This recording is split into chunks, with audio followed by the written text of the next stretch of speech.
ভাঙ্গায় ছাত্রীদের উত্তপ্ত, কর্মচারীকে মারধর। কালামৃধা গোবিন্দ উচ্চ বিদ্যালয়ের ছাত্রছাত্রীদের বিক্ষোভ মিছিল, ক্লাস বর্জন, থানায় অভিযোগ। মোহাম্মদ সানোয়ার হোসেনের সংগৃহীত তথ্য ভিডিও চিত্রে দেখুন বিস্তারিত।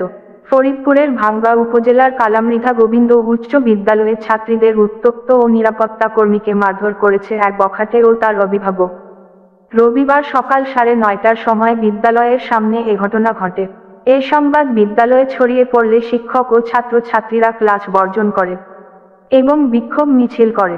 অভিযুক্ত বখাটে ওই স্কুলের নবম শ্রেণীর ছাত্র ও পার্শ্ববর্তী রাজৈর উপজেলার চাঁদপুরটি গ্রামের শিপলু মাতুব্বর ছেলে রিমন মাতুব্বর।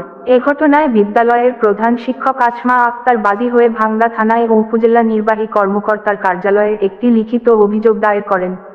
লিখিত অভিযোগের ভিত্তিতে জানা যায়, রবিবার সকাল 9:30টার সময় বিদ্যালয়ের অভ্যন্তরে নবম শ্রেণীর ছাত্র রিমন মাতুব্বর ক্লাসে না এসে ছাত্রীদের উত্তপ্ত করতে থাকে।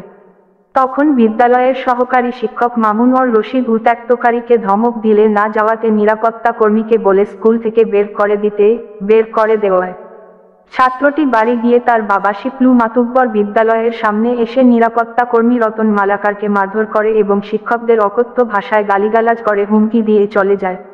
পরে বিদ্যালয়ের সহস্রাধিক ছাত্রছাত্রী ও শিক্ষকেরা বিক্ষোভ মিছিল ও প্রতিবাদ করেন। এই ঘটনার সাথে জড়িতদের আটক করার জোর দাবি জানান। তবে অভিযুক্তদের আটক না হওয়া পর্যন্ত ছাত্রছাত্রীরা ক্লাস বর্জনের ঘোষণা দেন। এই ঘটনায় ছাত্রের বাবা শিপলু মাতুব্বরের মোবাইলে যোগাযোগ করা হলে তার মোবাইল বন্ধ পাওয়া গেছে। এই ব্যাপারে বিদ্যালয়ের প্রধান শিক্ষিক ভারপ্রাপ্ত আছমা আক্তারি বলেন, আমার বিদ্যালয়ের নবম শ্রেণীর ছাত্র রিমন সে ঠিকমতো ক্লাসে আসতো না। সকালে বিদ্যালয়ের অভ্যন্তরে ঢুকে ছাত্রীদের উত্তপ্ত করেছিল। পরে আমার এক সহকারী শিক্ষক তাকে ধমক দিয়ে ছাত্রকে স্কুলের বাউন্ডারি থেকে বের করে দেয়। এর আধা ঘন্টা পর রিমন তার বাবা নিয়ে এসে আমার এক নিরাপত্তা কর্মী রতন মালাকারকে মারধর করেছে। আমি ভাঙ্গা থানায় এবং উপজেলা নির্বাহী কর্মকর্তার নিকট অভিযোগ দিয়েছি। ওই বখাটে ছাত্রকে বিদ্যালয় থেকে টিসি দিয়েছি। এ ঘটনায় বিদ্যালয়ের সভাপতি লিটন মাতুব্বর বলেন, প্রধান শিক্ষক আমাকে ঘটনাটি মোবাইলে জানায়। সাথে সাথে আমি বিদ্যালয়ে উপস্থিত হয়ে জরুরি মিটিং করি। অভিযুক্ত ছাত্রকে বহিষ্কার করেছি এবং আইনগত ব্যবস্থা নেয়ার জন্য আমি প্রশাসনকে জানিয়েছি। এই ব্যাপারে ভাঙ্গা উপজেলার নির্বাহী কর্মকর্তা কুদরত এ খোদা বলেন, আমি বিদ্যালয়ের পক্ষ থেকে একটা লিখিত অভিযোগ পেয়েছি। এ বিষয়ে আইনগত ব্যবস্থা নেওয়া হবে। বিস্তারিত দেখুন ভিডিও চিত্রে।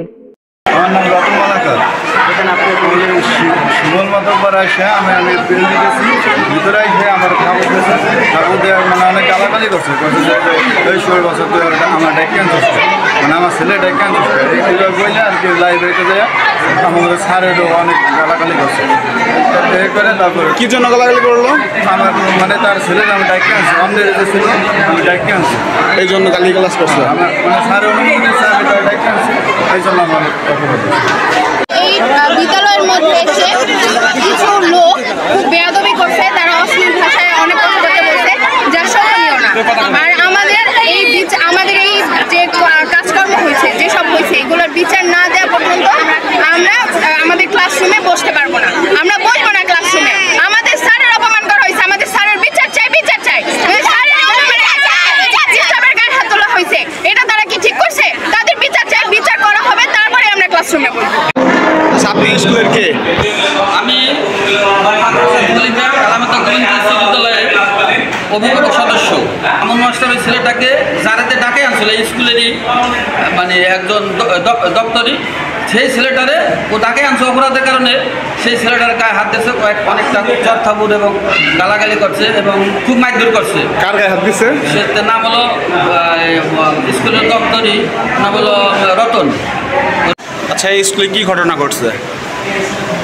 আছে হচ্ছে জুন মাসের 30 তারিখ সকালে 10:30 সময় আমি অফিস কার্যক্রম চলাকালীন সময় বা বহিরাগত একজন ব্যক্তি এসে আমার স্কুল প্রতিষ্ঠানের কলিগদের রুমে ঢুকে তাদের সাথে খারাপ আচরণ করে এবং পরবর্তীতে আমি জানতে পারি যে আমার চতুর্থ শ্রেণীর কর্মচারী তার গায়েও হাত তুলছে। এবং বিষয়টা পরে আমরা বিভিন্ন তদন্তের মাধ্যমে জানতে পারি যে ঘটনাটা আসলে কি। এটা হচ্ছে একজন স্টুডেন্ট, অর্থাৎ ইউনিফর্ম ছাড়া স্কুলে ঢুকে ঢোকার কারণে আমার স্কুলেই ক্লাস টিচার তার সাথে সে কেন স্কুল ইউনিফর্ম পরে আসেনি, তাকে বলার কারণে সে তাকে একটু শাসন করার কারণে তার বাবা স্কুলে ঢুকে আমার সেই টিচারের সাথে খুব খারাপ দুর্ব্যবহার করে, খারাপ আচরণ করে এবং শুধু সে না আমার সকল টিচারদের সাথেই খারাপ আচরণ করে। আমরা এটা প্রতিবাদ করার জন্য আমরা একটা প্রতিবাদ মিছিল বের করি এবং আইনের সহায়তা নিয়ে আমরা এটা থানায় যোগাযোগ করি। আমরা হচ্ছে যাতে এই ধরনের কার্যক্রম ভবিষ্যতে আর না ঘটে এই জন্য আমরা আইনের ব্যবস্থা নিচ্ছি এবং আমরা ওই স্টুডেন্টকে টিচির মাধ্যমে আমরা এটা আমাদের স্কুল থেকে তাদের ব্যবস্থা করব এবং আমাদের ম্যানেজিং কমিটির সদস্য, এলাকার গণ্যমান্য লোকজন সকলেই মিলে আমরা এই যাতে আমাদের স্কুলে যাতে আর কোনো দুর্ঘটনা না ঘটে সেই দিকের ব্যবস্থা নিচ্ছি। ঠিক আছে, ধন্যবাদ। আচ্ছা, আপনি তো এই স্কুলের সভাপতি, তো আপনার যে এই স্কুলে কি ঘটনা ঘটছে? ঘটনা হচ্ছে আমি 11টা বাজে আসছে আমার হেড মিস্ট্রেস মানে হেড ম্যাডাম, উনি আমার ফোন দিল যে ভাই আপনি সভাপতি সাহেব আপনি স্কুলে আসেন, স্কুলে খুব খারাপ ঘটনা ঘটছে। আমি আসার পর শুনলাম যে উপরে একটা ছেলে ইউনিফর্ম করে আসে না, স্কুলের পিছন দিয়ে ঘোরাঘুরি করতে আসে। তো আমার এক মাস্টার বলছে যে তুমি স্কুলে আসো না, ইউনিফর্ম ছাড়া তুমি চলে যাও। চলে যাওয়ার পরে হয়তো বলছে তুমি চলে যাও, এটা মাইন্ডে লাগছে যে বললো। আর স্কুলের নিয়ম হচ্ছে ইউনিফর্ম করে আসবে এবং ক্লাসে আসবে। স্কুলের যে ক্লাসের পিছনে যে তারা আড্ডা মারবে এটা তো বিষয় না, বিষয়টা হলো স্কুলে ইউনিফর্ম করে। কিন্তু সে সেই কাজ না করতে উল্টে মাস্টারকে থ্রেট করে যে আমি আসছি কী হয়েছে। পরে মাস্টার বলছে আচ্ছা তুমি বাবা চলে যাও। তো চলে যাওয়ার পরে ইতিপূর্বেই হয়তো আমি জানি না তা এসে শুনলাম 20 মিনিট পর ওর বাবা আইসা এই মুহূর্তের ভিতরেই আমার স্কুলের যে ছিল প্রহরী ছিল, অন্যস্য প্রহরী, তাকে মারধর এবং স্কুলের লাইব্রেরির ভিতরে এসে আমাদের মাস্টার যারা ছিল তাদেরকে মা বাপ দুইলা অকথ্য ভাষায় গালাগালি করে চলে যায়। তারপরে আমি আসার পর দেখি ছাত্রছাত্রীরা মানে এর বিচারের জন্য আন্দোলন এবং এইগুলা করছে। এই বিষয়ে আপনারা কি কোনো পদক্ষেপ নিয়েছেন? হ্যাঁ, আমি পদক্ষেপ অলরেডি আপনার সামনে পুলিশ আছে, আমি দরখাস্ত জানাইছি। আমি ইউনো মহোদয়কে ফোন দিয়েছি, সে ফোন ধরে নাই, হয়তো সে ধরবে, তার প্রতিনিধিকে জানাইছি এবং ওসি সাহেবকে জানাইছি এবং আমার কালামেদার গার্জিয়ান, কালামেদার অভিভাবক, আমার ভাই, আমার কালামেদার মাটির সন্তান জনাব শাহাদাত ভাই, জেলা পরিষদ ফরিদপুর, তাকে আমি জানাইছি। সে বলছে তুই চিন্তা করিস না, আমি সব ব্যবস্থা নিচ্ছি। আমার দাবি হচ্ছে আপনারা এই সঠিক বিচার যেন হয়। শিক্ষক জাতির মেরুদণ্ড, তাদের সাথে যদি বেয়াদবি হয়, এই বেয়াদবির বিচার আমি মনে করি বাংলাদেশের প্রত্যেকটা শিক্ষককে অপমান করা হয়েছে। আমি মনে করি বাকিটা আপনাদের ব্যাপার। আপনারা এখানে প্রশাসন আছে, প্রশাসনের কাছে বিচার দিচ্ছি যাতে আমার এই বিচারটা সঠিকভাবে হয় এবং আমি সঠিকভাবে বিচার চাচ্ছি।